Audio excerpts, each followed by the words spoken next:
দর্শন বিধায়নার বাণী সংখ্যা 115-তে শ্রী শ্রী ঠাকুর বলছেন, আধ্যাত্ম জীবনযাপন মানে বাস্তবতায় সত্তার গতি সম্বেগকে, প্রাণন প্রগতিকে ধারণে, পোষণে, দানে স্বস্থ করে তোলা, উচ্ছল করে তোলা, স্বপরিবেশ নিজের। তা না বুঝে যদি অন্য কিছু বোঝো, তা হাওয়ার লাড়ুই হয়ে যাবে। আধ্যাত্ম জীবন মানে বাস্তবতায় সত্তার গতি সম্বেগকে, প্রতিটা ওয়ার্ড দেখতে হবে। আমাদের সত্তা মানে আমাদের অস্তিত্ব, আমরা যা জানি, আমাদের লাইফ অ্যাজ ইট ইজ, বিইংকে সত্তা বলে। এই সত্তার যে গতি সম্বেগকে, এই সত্তার যে একটা গো আছে, একটা কন্টিনিউয়াস ফ্লো অফ লাইফ আছে, এটাকে, আর এর প্রাণন প্রগতিকে, এর লাইফ থ্রিল, এর অ্যাক্টিভিটি যা যা সত্তার গতি সম্বেগকে, আরেকটা হচ্ছে প্রাণন প্রগতিকে। সত্তার গতি সম্বেগ মানে এর মধ্যে আমার নিজস্ব লাইফ, মানে আমি সত্তার প্রগতিটা মধ্যে আমি যখন ঘুমিয়ে থাকি সেটাও পড়ছে, আমি যখন অ্যাক্টিভলি কাজ করি সেটাও পড়ছে। আর প্রাণন প্রগতিকে মানে আমার যে এনার্জি, আমার প্রত্যেকটা এনার্জি, প্রত্যেকটা থ্রিল, প্রত্যেকটা শ্বাস প্রশ্বাস, এটাকে ধারণে, পোষণে, দানে স্বস্থ করে তোলা, হেলদি করে তোলা। আমরা জানি ওয়ার্ল্ড হেলথ অর্গানাইজেশনে কি বলেছে, মাত্র নিরোগ অবস্থাটাকে কিন্তু সুস্থতা, স্বাস্থ্য বলছে না।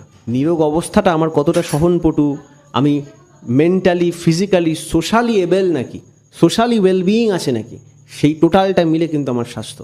তাই সব কটাকে স্বাস্থ্যত করে তোলার কথা বলছে। এইভাবে জীবনযাপন করাটাই আধ্যাত্মিক জীবনযাপন। এটা না করে শুধু শাস্ত্র পড়া কিন্তু হবে না। এগিয়ে আমাদের ছোট ছোট ভুল আছে। শাস্ত্র মানেই হচ্ছে শ্বাস ধাতু থেকে শাসন করা। আমি নিজেকে কি শাসনে রেখেছি? এই শাসনের মধ্যে থাকতে হবে। তাই এই জিনিসটা আর উচ্ছল করে তোলা নিজেকে এইভাবে, স্বপরিবেশ, পয়েন্ট টু বি নোটেড, স্বপরিবেশ নিজের। তাই আমি একা শুধু না, আমি সঙ্গে আমার পরিবেশ মিলে আমি এই কমপ্লিট এই প্রসেসটার মধ্যে আসি নাকি, এইটাকে হচ্ছে আধ্যাত্ম জীবনযাপন।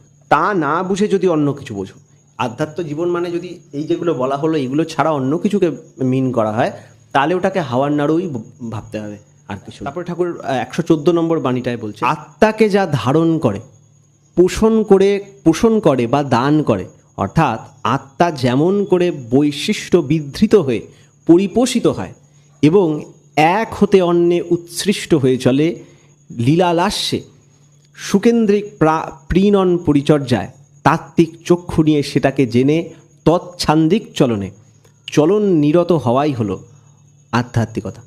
এটা ঠিক একটা ইংরেজি বাণী ঠাকুর বলেছেন যে, spiritualism is the investigation and the invention of the hows and whys by which a matter extends to its acceleration of being and becoming.